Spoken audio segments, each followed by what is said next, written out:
जन संदेश पर। जन संदेश, जो सच वही संदेश। इस कार्यक्रम के प्रायोजक हैं चलो बिग बाजार का 6 डेज महाबचत 15 अगस्त तक।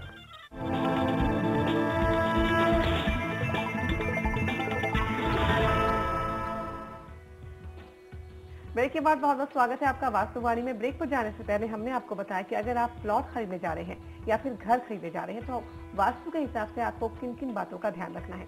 अब हम आपको बताएंगे कि अगर आप दुकान या अपना ऑफिस बनाना चाहते हैं तो वास्तु के हिसाब से आप कौन कौन सी चीजों का ध्यान रख सकते हैं। पंडित जी बताएं।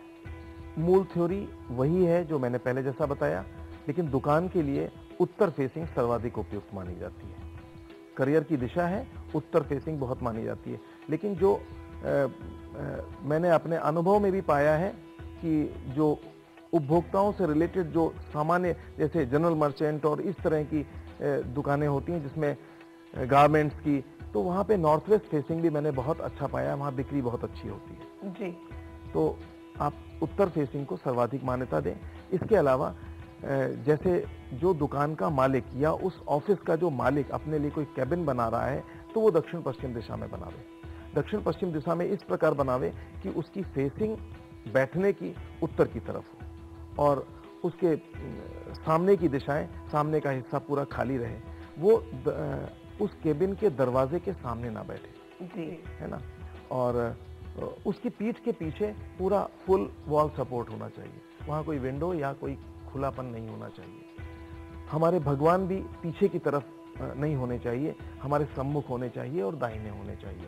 तो जब हम नॉर्थ की तरफ फेसिंग करेंगे तो भगवान ईस्ट की तरफ अपने आप ईस्ट कॉर्नर पे उस जो ऑफिस होगा उसका मंदिर आ जाएगा। तो ये तो बात हुई समाधान की कि आप इन सब चीजों का ध्यान रख सकते हैं अगर आप दुकान खरीदने जा रहे हैं। अब जान लेते हैं पंडित जी से आज का टिप ऑफ द डे।